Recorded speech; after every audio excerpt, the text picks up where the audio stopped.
shit's in the safe. Got me a spot out the way. Nigga just tryna be safe. Let's get to sports talk. DeMarcus Lawrence, after Sunday's loss to the Eagles, he clarified his statements a day later on a call with reporters, in part stating this: I don't feel like the direction is lost. I feel like sometimes the focus is lost. Everybody on the team, everybody in this fan base need to look themselves in the mirror and ask themselves, are they really here for the Cowboys, or are they really here to just blame on each other? Guys, we've all heard the old adage, football is the ultimate team sport. Max, do you like, love, or hate these comments? I hate them. First of all, I'm with Stephen A. on this one, unfortunately. I'm here for the accident. I'm waiting for the accident to happen. But Merry Christmas to you, too. Thank you. Were you here for the Cowboys or for the Cowboys or to place blame? Yeah. I hate that comment. Come on, man. How about we need to give our fans something to cheer for? We need to give our fans something to gloat about. You're already creating a whole lot of problems already. It's already, you got to figure out the issue with your coaches. You got to figure out, do y'all want it a lot to win? Or y'all don't want it? It's already enough problems surrounding this team as it is. By you making these comments, you could have said this earlier. It's already a lot of drama going around this team. And that's what's wrong with these players. It's so much going on. You can't keep creating a lot of problems. You got to start focusing on the field. Stop focusing on all this other stuff. Let everyone else do that. And y'all players worrying about every Sunday or every Thursday or every Monday, worry about going that field, competing, and want to win. Your fans is tired of it. Your fans want something to cheer for. They seeing y'all next minute, it's like mood swings. It's like next minute, y'all playing up here. Next minute, y'all down here. Like I always say it. Like they was playing against the Rams. You saw the caliber of team they could be. And then you saw them go back to their normal selves of inconsistent against the Eagles. It's just, you have to start focusing. Put your mind on the game and stop focusing on all this other stuff. You already got too much on your plate. Don't keep creating the same thing. And y'all create more problems, DeMarcus Lawrence. Instead of basically begging the fan base for help, come on, because the way it comes out, he's trying to talk about accountability for everyone, but it comes out like finger pointing to the fans. The fans don't have to look at themselves and say, are we really here for the Cowboys? Nah, man. The fans show up and say, we paid our money. Let's see something. Give us something. And if what you're giving them is losses and disappointment, you turn on TV and have to see this guy cackling at you. Yeah, every day. That's not, when a star player, when the best player on the defense says, hey, the fans have to ask themselves, are they really here for, the fans are there for whatever the hell they want. They paid their money. They pay your salary. No, don't beg the fans for help. Say something like, we need to do better for our fans all over the world. We got to give them something to cheer about. So, yeah, I hate it. But, Stephen A., he didn't just say fans. He said everybody on this team. Yeah. Well, listen, I didn't mind his comments so much. What I mind is the timing of it. Talk about being late to the party.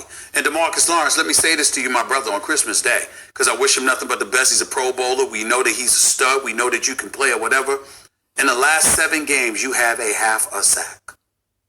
A half a sack. Now, that wouldn't matter that much. See what happened? When your mind ain't into it and you not focusing on the field, it affected your play on the field and your production of how you are impacting the game. Because you worry about everything that's going around your team instead of putting your effort out there in that field. You worry about the outside noise. Too much. It's too late to be making these comments right now. See what happened when you lose focus? You don't worry about the things that's going on the field. So it bothers him. And it ain't working when it's time to go play. if you wasn't opposed to the franchise tag and ultimately got a $105 million contract in the off season, one could argue you part of the problem. Because guess what? That Dallas Cowboys defense hasn't been that impressive for the most part. We've seen them crumble a little bit. We've seen losses to Minnesota. We've seen how they performed against Chicago. We've seen how they performed against other teams. You're a 7-8 team. Your best situation is you ending up 500 at the end of a season that you was predicted to win at least 11 games. You are the face of that defense, along with Jalen Smith, along with Leighton Vander Esch, who's been injured and obviously out for the season and what have you. But the bottom line is, you're that dude. $65 million in guaranteed dollars, $105 million, and you wait until you lose to the Philadelphia Eagles, no longer control your own destiny, and for all intent and purposes, you come out talking about what we need to do now? Where the hell have you been? Not just with your mouth, not just with your rhetoric, not just with your inspirational so-called motivational words, but your game. Because we don't expect to see DeMarcus Lawrence have half a sack over the... That's the issue. You the face of that franchise or the defense. You had a good season last year. This year, it's a drop-off. The defense ain't been the same for the Cowboys. Vander Esch out for the season. It's been crumbling defense. Their defense has been going downhill.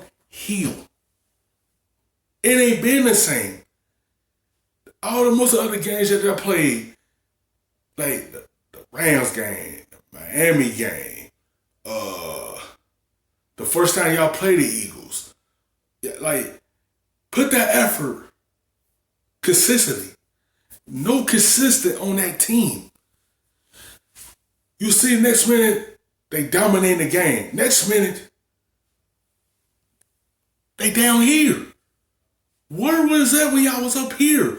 Y'all have to continue playing like y'all up here. Y'all was a team predicted to win that division. Y'all was a team that predicted to win 11 games. And now y'all potentially going 8-8. Because if the Eagles beat the Giants, y'all out of the playoffs.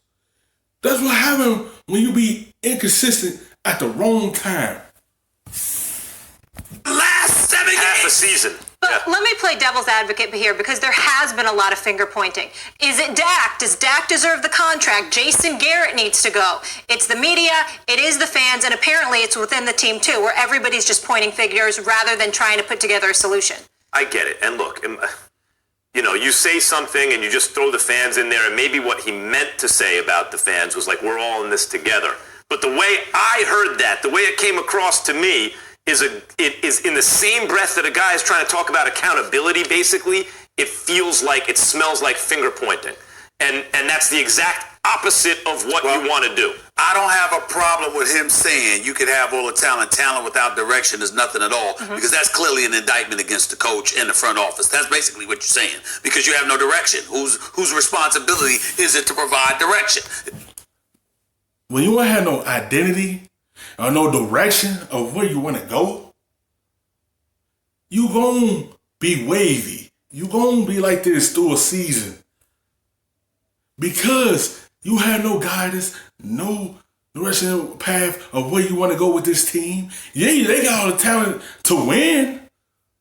But who's going to guide them through their waves and their woes when they have the downs? Who going to do that? That's a shot at Jason Garrett. That's all he's just throwing. He's just throwing rocks at Jason Garrett. It's the coach and the people above the coach, which is the GM, the owner, who happens to be the same person in Jerry Jones. And we can't absolve Stephen Jones from this equation as well. All I'm trying to say is this. If you know you've had half a sack in the last 7 games after signing for $105 million and $65 million in guaranteed dollars, if you gonna make a statement like this, shouldn't that have occurred before the Eagles game? Shouldn't that have occurred before the game before that? Or before the game before that? Where have you been? You know, if all these players are underperforming, like you look at Zeke, and he doesn't get enough touches, and DeMarcus Lawrence, and half a sack and half a season, basically, and all those things. And the question is, did we overrate the talent, or is the coaching staff not putting them in the positions they need to be in to succeed? Well, you just heard him. The Dallas Cowboys have Super Bowl caliber. They have Super Bowl caliber players. It's the coaching. He don't put them in the right direction to do anything. If you know your identity is to hand the football off to Ezekiel Elliott, to take the pressure off of Dak, why not keep doing that?